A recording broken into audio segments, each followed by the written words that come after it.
Good morning and welcome to the ITS Washington Annual Conference and Exhibition.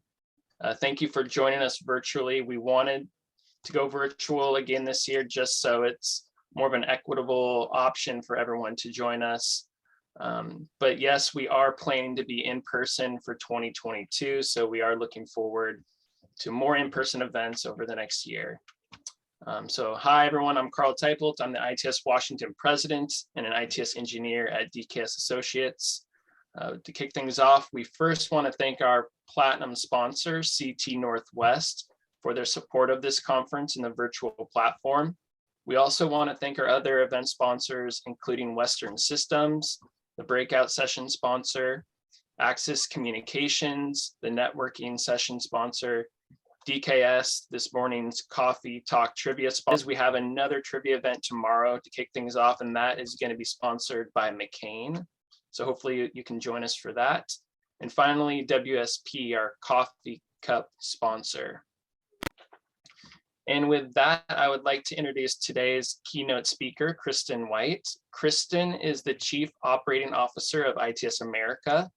Her role is to promote policies that advance the development and safe deployment of emerging transportation technologies to advance safety, equity, access, mobility, and sustainability. Interesting fact about Kristin, she once had lunch with Jimmy Carter and Walter Mondale, where they were both swearing at each other. It was a little awkward, but sounded kind of entertaining. So with that, thank you, Kristin, for joining us. Well, thank you, Carl, and to all of you in ITS Washington. It's really an honor to be with one of my favorite states.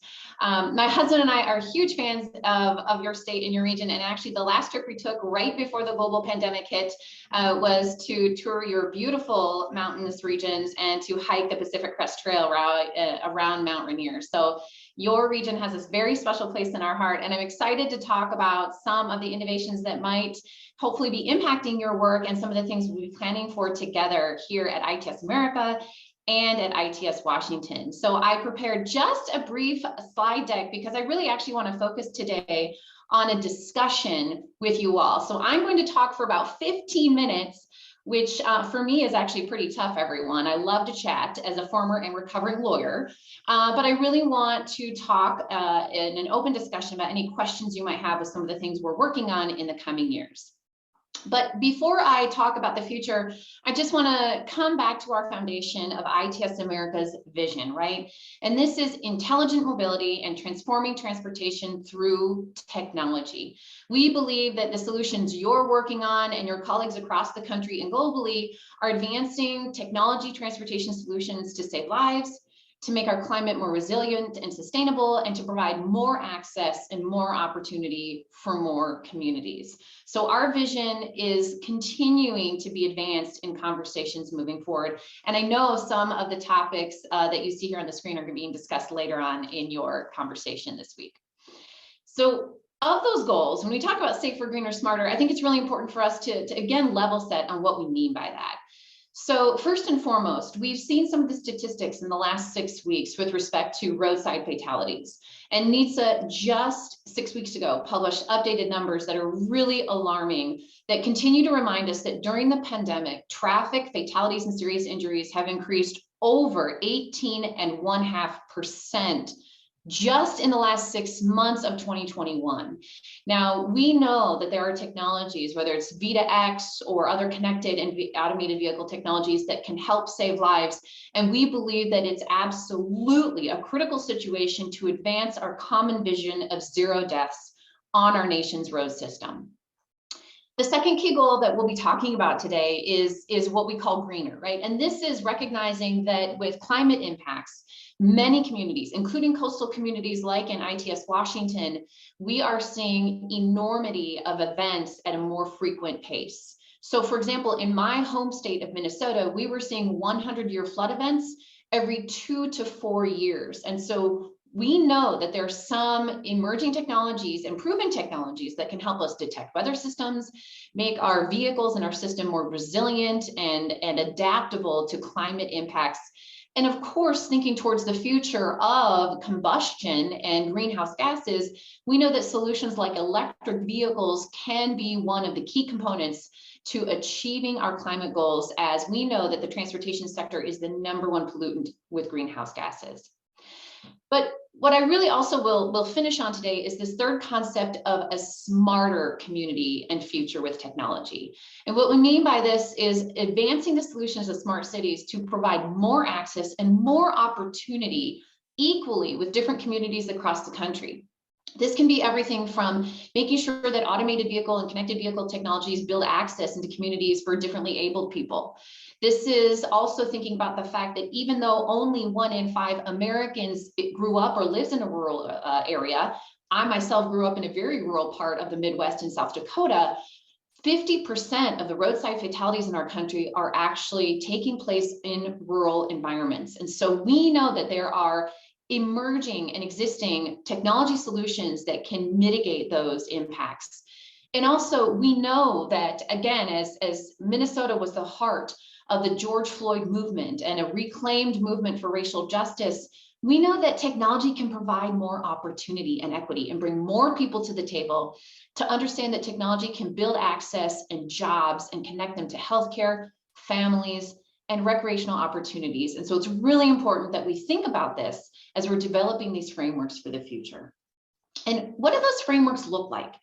Well, earlier this year, we brought our members together. And as a reminder, ITS America has over 250 public-private members, everything from state and local DOTs like Washington DOT and the new ITS America board chair of the DOT director, Roger Millar, to emerging community members and people who are working on technology, both in the startup sector and then scaling that technology into the automotive sector. We convened our thousands of members earlier this year to ask them, what would a blueprint for this future based on our vision and values look like? And this blueprint is available on our website. And just a small snapshot of this reminds us that the mobility that we're talking about, the solutions that you'll be showcasing this week, do in fact have the potential to reduce deaths, reduce congestion and carbon impacts. It actually does give us the ability to provide equal access for mobility in the Americas.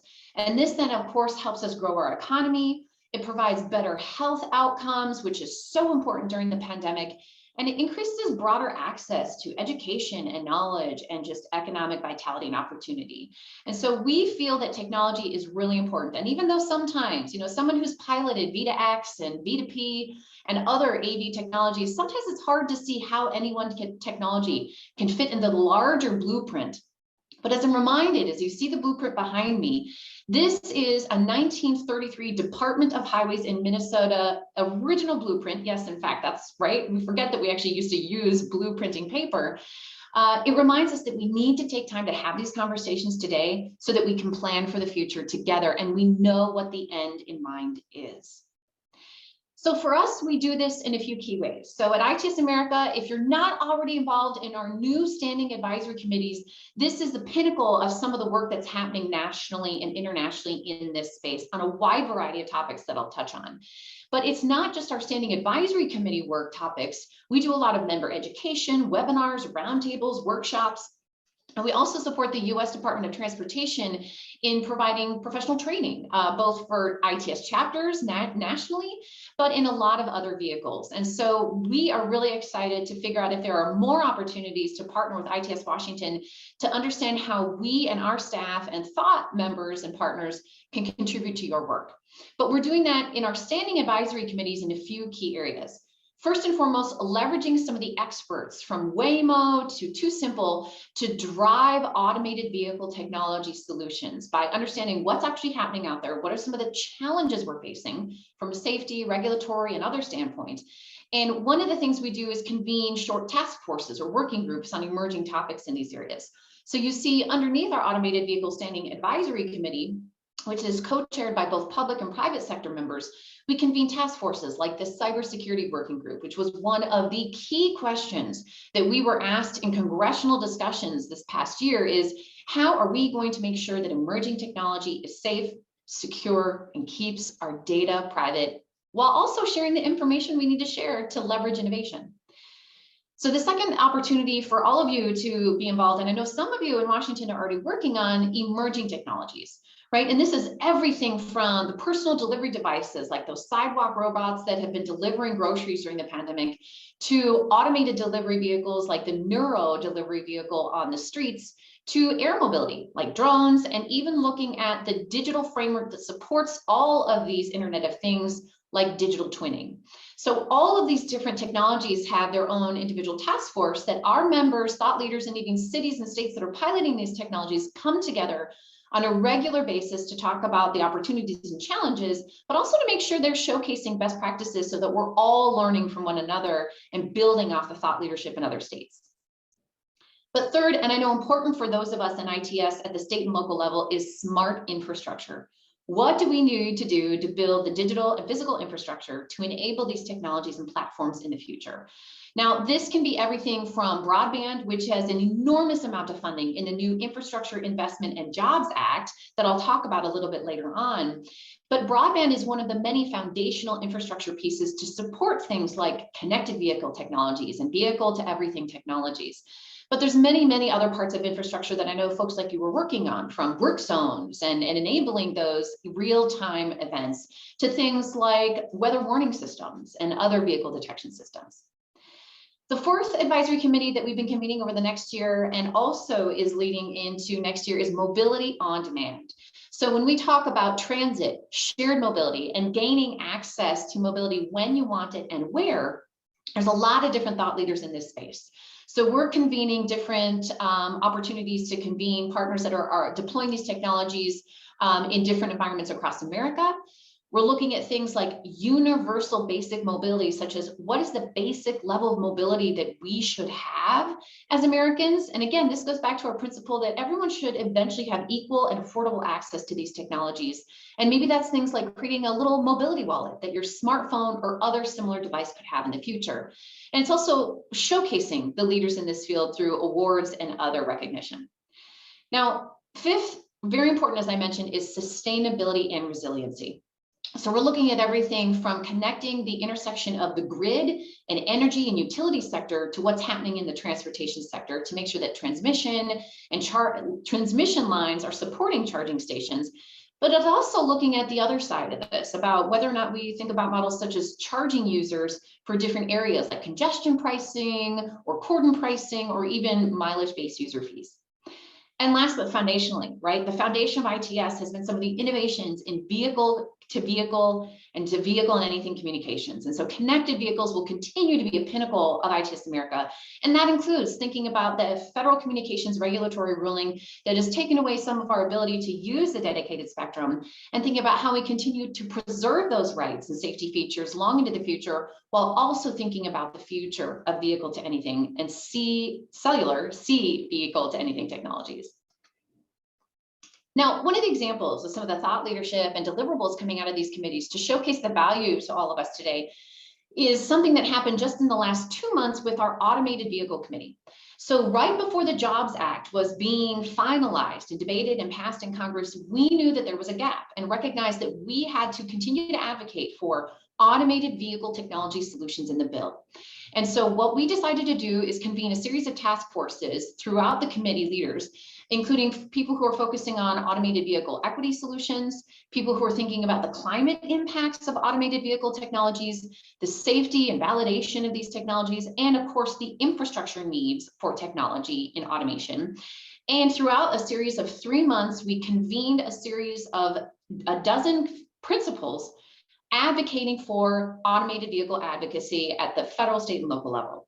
And here on the right is just a snapshot of what one of the task forces advocated for that we communicated to Congress and the US DOT, talking about, for example, how automated vehicles and their pilot programs can advance equity, including increasing job access, increasing access to public transit, and of course, supporting first last mile connections.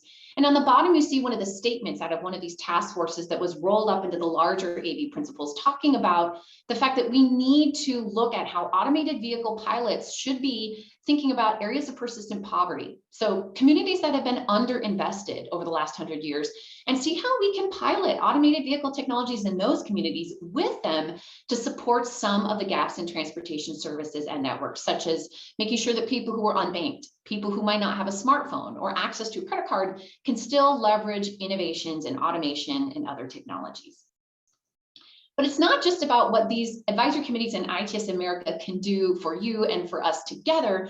It's also about thinking how we can leverage the next few years of investment from the Infrastructure Investment and Jobs Act, known as the IIJA or as the Jobs Act. So just a little less than 3 weeks ago, President Biden, after an enormous amount of negotiations and bipartisan support, founded one of the most historic investments in transportation, over $1 billion, including $550 billion in new investment in our nation's infrastructure system. Now, on the right, you see a little bit of a high-level breakdown from the Washington Post on how all of this investment in infrastructure is being parceled out. And of course, we're continuing to focus on traditional roadside infrastructure like roads, bridges, rail, and public transit. But we're also thinking about the new and emerging technologies such as broadband, resiliency, technology, and safety technologies. So on the left, you see what has been broken down with respect to what ITS America and ITS chapters will be leveraging out of this bill. Now, we have been working very, very quickly over the past few weeks to break down the bill, and we have a 44-page summary of solutions that might be relevant to your organization, public agency, or network. And so we are really excited to share that bill summary with all of you if you're interested, and I can get that to you after today.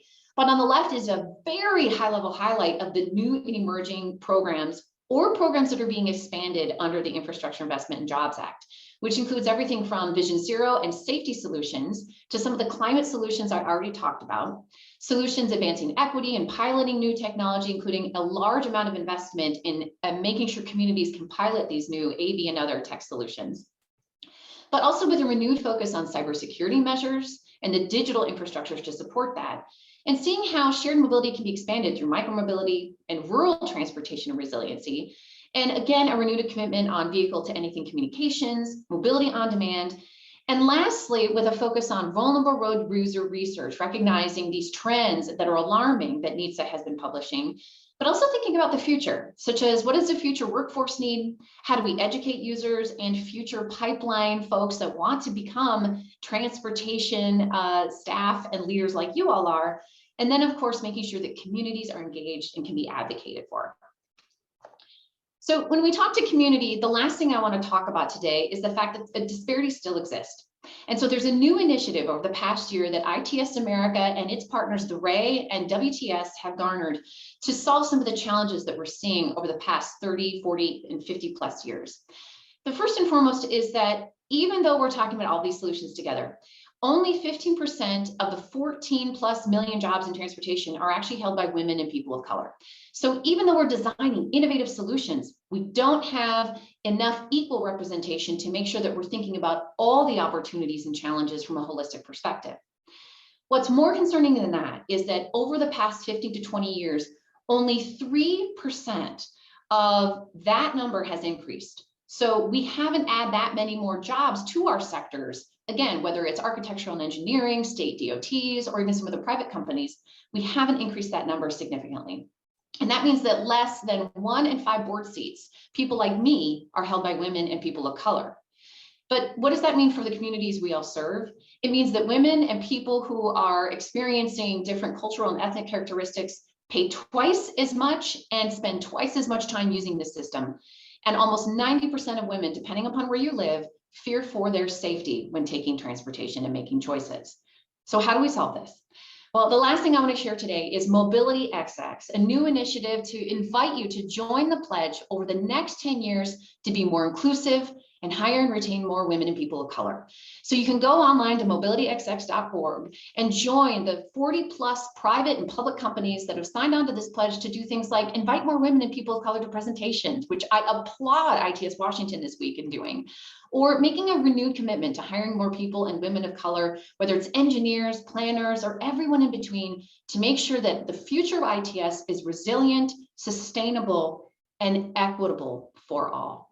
So with that, I'm going to share with you my email and give the rest of my time for open question, answers, discussion, and heckling. And I'm really excited and honored to be with you all today. Thanks. Thank you, Kristin. That was great. I love hearing the overview from ITS America and getting your insight on this infrastructure bill. I don't think we have any questions yet from the group here. So everyone, please feel free to enter any questions you may have for Kristin and ITS America into the chat. How about, I got one question. Of the 6 committees that you listed, which one are you most excited about? And maybe that's a personal question, but I'm just curious, which one gets you kind of excited to see what the outcomes will be? Oh, that's always a question, right? That's like asking a parent to pick who is your favorite child. And we might have one, but we can't say it out loud. I will say there's a couple that really stand out. From someone who grew up in a very rural part of America that didn't have a lot of access to transportation. In fact, I didn't take my first public transit until the age of 18 when I moved away because we had such limited transportation. I'm really excited about some of the automated vehicle technology innovations in this space, like automated vehicle shuttles and the pilots nationally. So that's one of the committees, but I know many of us are also really excited about emerging technology. So ITS America, and I know ITS Washington talks about this regularly, but every 2 weeks we send out a newsletter that talks about some of the new trends in our field. And Carl and everyone, I am just astounded at the new innovations that are taking place. It's so difficult to both keep on top of the trends, to read the headlines and even take time to dive into some of these innovations. But I am just surprised too at how many more new and emerging innovations are taking place. And the fact that even Hyperloop, for example, 10 years ago, when that concept was first brought to my attention, some of my colleagues literally balked and kind of laughed at it. And yet we have regions in Texas and in Ohio that are already developing feasibility studies and enormous investment on this high-speed automated technology. And so I'm both excited and constantly surprised by the innovation in all sectors in this industry. So if there are any interested members, I would love to give you the contact information to join any of these committees, including beyond the 2 I just mentioned. Okay, the next question is from Lisa. I think she's looking for information on what other chapters are doing about Mobility XX. And if you have an example from ITS Minnesota, what are the steps they're taking that possibly ITS Washington could take? Oh, Lisa, thank you for that excellent question. I love it. So I'll give just a few examples. So our state chapters meet about once a month to kind of share best practices. And a few months ago, one of the conversations evolved into what can we do as state chapters? So it's one thing to have your organization sign on to the pledge and commit to hiring more people and women of color, but we need to do this as a system, right? And so some state chapters are doing things like updating their bylaws to talk about diversity, equity, and inclusion, and making sure there's a true commitment, not just a written commitment, right? Whether it's a pledge on your homepage or in your bylaws. But in addition to those bylaws changes, a lot of the chapters, including ITS Minnesota and ITS California and others, are actually developing working groups so that these goals are shown throughout like membership growth, throughout their education, training, and events, and throughout even the scholarships they're issuing. So some of the examples include for any panel that you're hosting in a webinar or annual meeting, making sure that there's equal representation of women and people of color, making sure there's diverse thought leadership, not just focusing on technology, but the planning side of ITS and some of the equity and access impacts to ITS. There's also a lot of chapters looking at how membership, they can develop targeted pipelines for small businesses, because in ITS and emerging technology, it's hard to get in this field, right? There's a lot and a steep learning curve, lots to learn. And so some chapters are looking at mentorship opportunities for small businesses. And last but certainly not least, very similar to WTS and the Society of Black Engineers, it's making sure that the pipeline is being developed. So a lot of you, I know ITS Washington does this, but scholarships for young women and people of color going out to schools, doing ITS or CAV camps. Some people are doing connected and automated vehicle camps to engage young people in the innovations we're all working on and developing. And so that's a lot. And I'm happy to share more information as our head of partnerships and memberships, Lindsay Shelton Gross, has a lot of resources for you all. Great. All right, the next question is from Justin Belk from WashDOT.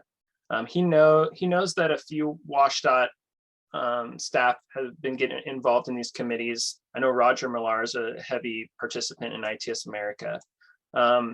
From your perspective, and maybe from others at ITS America, do you see a lot of involvement from our state? Are we kind of quiet except for a few special individuals? Because at some point I could see a lot of our members getting more involved in these committees. So what are you seeing from at least the state of Washington as far as participation at this point? Well, as Justin and you know, Carl, I mean, Washington really is a leader, and I don't say that lightly. So I'm really excited to be here today because, you know, Roger's leadership, folks like Ted Bailey, who leads the Emerging Tech Innovation Program at Washington DOT, he's actually the chair of our Smart Infrastructure Group, that committee I mentioned, to help guide us into implementing the Jobs Act and helping support you all when funding opportunities arise. But really, honestly, to answer your question, I think there's a huge opportunity to get more folks involved, especially in the private sector, in emerging tech, any of you that are working on, and especially at the local level. We all know that, you know, as someone who used to work for the city of Minneapolis, as a city, you're wearing like multiple hats. So it's really hard, I know, to designate time and resources to joining these committees. But as we also know, it's very rare that we find answers to our questions within our own organizations because this technology evolves so quickly, and there's really no one simple guidebook on how to do it. And so when I was participating before joining ITS America, I found it so critical to join these committees just because I then had a resource that I could immediately ask questions, get answers, learn more information, and share information back and forth in a much more readily available platform. So I would encourage any of all of you, while Washington DOT, Ted Bailey and his staff, Daniela Bremer, are leading some of these conversations, there really is a huge opportunity for more ITS Washington and other Washington ITS staffers to get involved. If you need information on how to do that, please contact me and we'll get you signed up. All right, we have one last question. It's from Brian.